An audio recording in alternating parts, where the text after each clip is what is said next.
Okay. Good evening, Miss Lane. This is Brennan Price, UCA senior in your environmental health and science class. First and foremost, I just want to apologize for the laziness. There is no excuse. However, I do want to make it right by trying to do a video instead of a paper. Maybe it can be more personable, um, and I can go from there. Okay, so moving forward, I'm gonna go ahead and highlight and reiterate what my service learning project was over. I specifically chose to volunteer at the Conway Gardens. It's a community garden, well, Conway Community Gardens, I would say.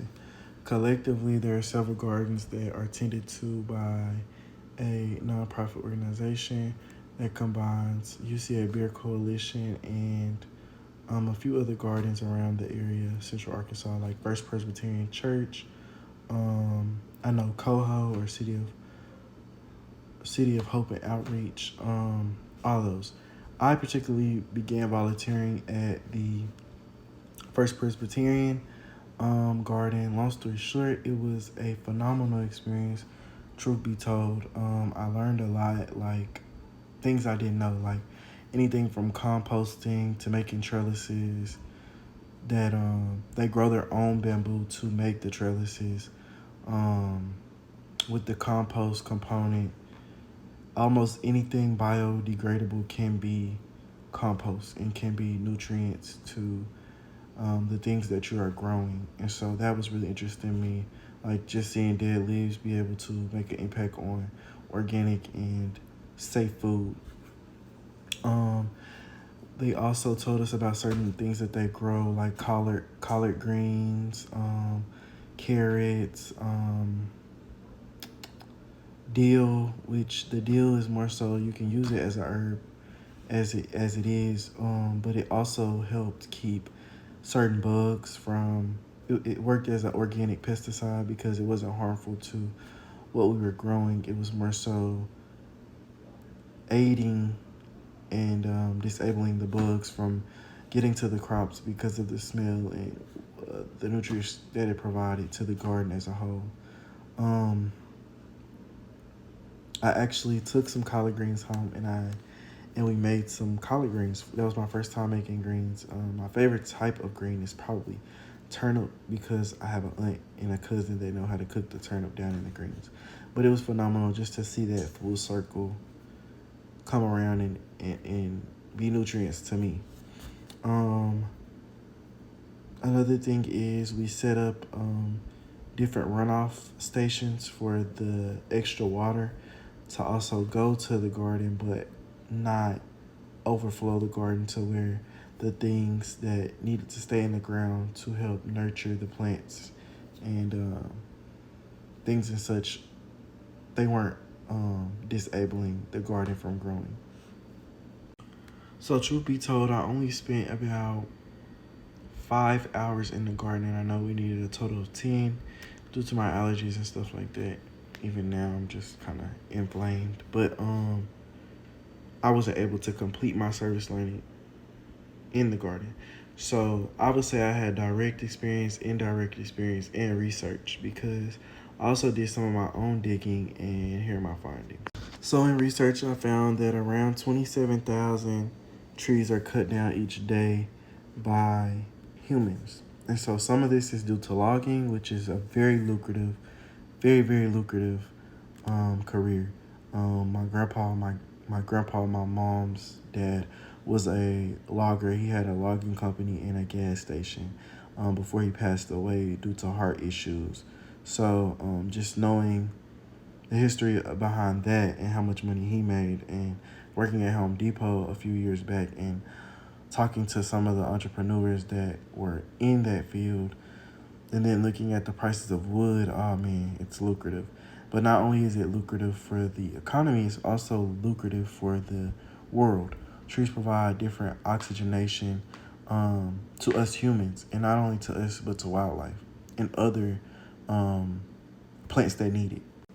Another interesting fact from keepprince.williambeautiful.org, which is an environmental fun fact site, was that humans use 1% of available water.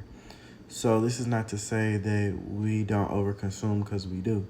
But out of the 71% of Earth's water, in which oceans hold about 96% of it, and ice caps and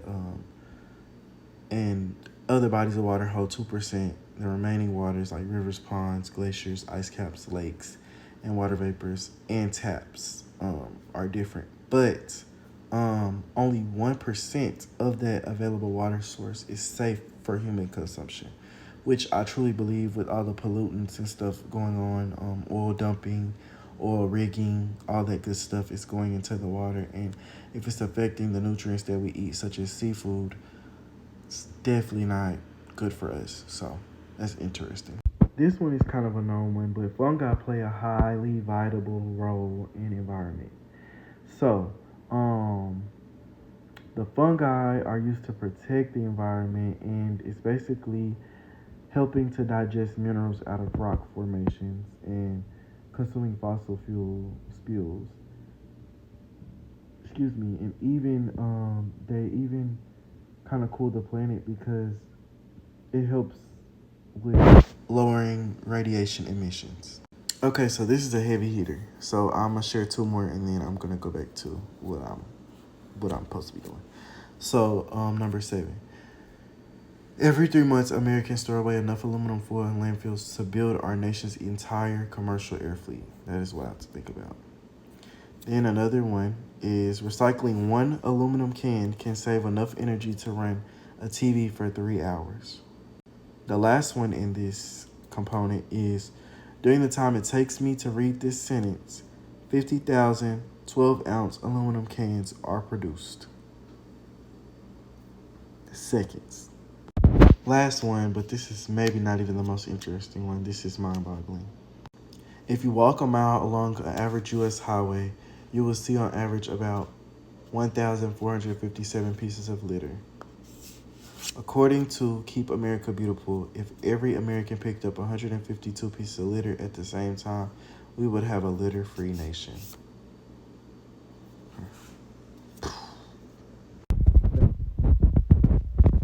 Service learning outside directly was because I had never really just got a chance to engage in a garden. I have gotten a chance to engage in a lawn, and it was kind of miserable from mowing and weed eating and raking leaves and stuff like that. Just traumatizing work.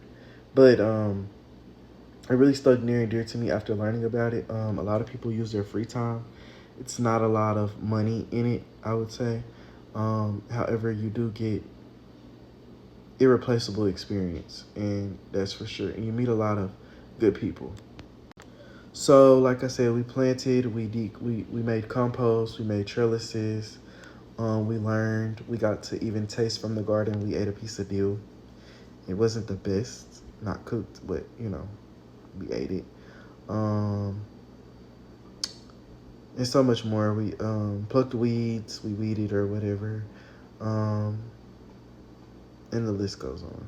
The overall experience of the project was definitely, it made a monumental impact on me. I definitely feel like I'm more conscientious about what I do and the food that I eat, making sure that it's clean. But not only that, it kind of makes me want to start a garden of my own. Maybe once I get a piece of land, like a house or even a school garden, once I go off and do my future endeavors. But definitely made me think about that. And then other thing was the donation that goes along with it, to kids and their families, and how people are fed from it. And not only fed, but fed well, fed better than most Americans. So very interesting.